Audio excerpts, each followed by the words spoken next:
Which country is more dangerous to the United States, Pakistan or Iran? In the here and now, probably Pakistan. The first is called Iran. The second is called Iran उनका target है, target number 1। चूंकि हुकूमत की सतह पर fundamentalism है और वो आया है एक अवामी इनकलाब के नतीजे में, फिर उनके पास तेल की दौलत है, उसके खिलाफ इकोनॉमिक सैंक्शंस भी हो जाए तो बहरहाल खड़ा हो सकता है। और नक्शा वो दुनिया को दिखा चुका है कि लड़ा दे ममूले को शाहबाज। नंबर 2 पाकिस्तान। पाकिस्तान 400 बरस की तजदीदी मसाई का अमीन है, अमानतदार। पूरे हिंदुस्तान में मुजद्दिद अल-फसानी रहमतुल्लाह अलैह, शाह वलीउल्लाह देहलवी रहमतुल्लाह अलैह, सैयद अहमद बरेलवी रहमतुल्लाह अलैह, उनका जिहाद, अल्लामा इकबाल जैसा मुफक्किर, मौलाना मौदूदी जैसा मुसन्निफ, मौलाना इलियास जैसा मुबल्लिग, शेखुल हिंद जैसा मुजाहिद हुर्रियत, पूरे आलम इस्लाम में इनका पैरेलल कोई मौजूद। ये 400 साल की तारीख है, इसकी अमानत और इसके नतीजे में यहाँ के मिडिल क्लास में फंडामेंटलिज्म का एक न्यूक्लियस है।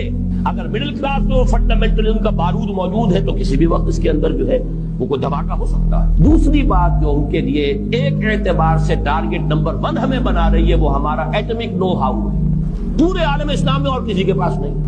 ये है मुख्तलिफ असबाब जिसके बिना पर ईरान और पाकिस्तान को आप ब्रैकेट कर लीजिए, ये इस न्यू वर्ल्ड ऑर्डर यहूदी और ईसाई गठजोड़ का जो टारगेट नंबर 1 है, एक एतबार से ईरान है, एक एतबार से पाकिस्तान। अव्वल तो चीन आपको भांस डालेगा नहीं, अभी तवील अरसे तक उसका इरादा कन्फ्रंटेशन का है ही नहीं। वो अपनी इकोनॉमी को डेवलप करने में लगा हुआ है। सानियन अगर आपकी कोई पेशरफ्त हो गई तो आपके ऊपर जबरदस्त हमला जो है भारत का और अफगानिस्तान की तरफ से, दोनों तरफ से। अब आप शिकंजे में, वो अफगानिस्तान जो हमारा दोस्त था और हम उसके दोस्त थे और इमदादी थे, लिख के रख लो, अनकरीब भारत पाकिस्तान पर बहुत बड़ा हमला करे। अगर जरा भी महसूस हुआ कि चाइना और पाकिस्तान और करीब आ रहे हैं तो ये कांटा फिर निकाल देना पड़ेगा, ये तो फिर बहुत बड़ी बात बन जाएगी। नंबर 2 पाकिस्तान एक एतबार से टारगेट नंबर 1 हमें बना रही है, वो हमारा एटॉमिक नो हाउ है, पूरे आलम इस्लाम में और किसी के पास नहीं। इस्लामी बम अगर बनेगा तो यही बनेगा।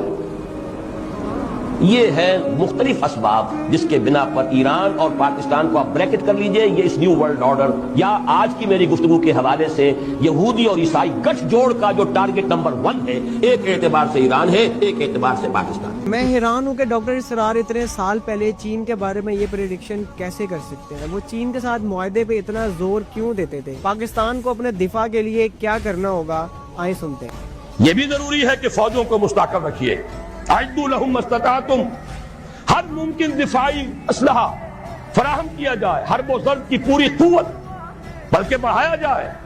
और सिलसिले में डंके की चोट कह रहा हूं, हमें अपने तहफ़्फ़ुज़ के लिए हर मुमकिन सूरत, ये अल्लाह का हुक्म है, अअद्दू लहुम मस्तताअतुम मिन रिबातिल खैल, जो भी सामान है वो भी फराहम करो और घोड़े भी तैयार रखो, तुरहिबून बिही अदुव्वकुम व अदुव्वल्लाह, ताकि तुम डरा सको, हैबतदारी कर सको अपने दुश्मनों पर भी, अल्लाह के दुश्मनों पर भी। ये सारे काम हमें करने हैं। इसके साथ ही दोस्तों से मुआहदे कीजिए। चीन के साथ मुआहदा सबसे अहम है, इसलिए कि एक ही एटमी ताकत है जो इस वक्त अमेरिका और यहूदियों के तसल्लुत से बाहर।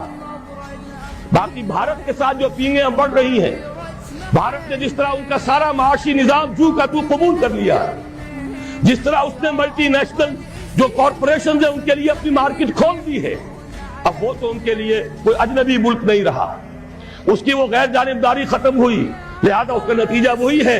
हंस के वो बोली कि फिर मुझको भी राजी समझो, तो अमेरिका अब हिंदुस्तान से, भारत से तो राजी है। अब तो एक ही है जो खटक रहा है, एटमी ताकत, जो मुबैना तौर पर और जो कि मुसल्लमा तौर पर एटमी ताकत है, जो अभी बाहर है, लेकिन यह कि अभी वो कायम है, वो चीन है। उसके साथ हमारा ये दर हकीकत जमीनी राब्ता तोड़ने के लिए बैनुल अक़वामी साजिश है कि कश्मीर को आजाद कर दिया जाए और उसके साथ शिमाली इलाके भी शामिल किए जाए, गिलगित भी और हुंजा भी, ताकि चीन के साथ पाकिस्तान का जमीनी ताल्लुक मुनक़ते हो जाए। یہ تیری بربادیوں کے مشورے ہیں آسمانوں میں. ہمیں ان چیزوں کا شعور چاہیے. پاکستان اسرائیل کے توڑ کے طور پر وجود میں آیا ہے. اللہ نے اسے اسرائیل کے وجود میں آنے سے 1 سال قبل وجود بخشا ہے. ہم کبھی تسلیم نہیں کریں گے. اصل میں تو جنگ ہمیں کرنی ہے.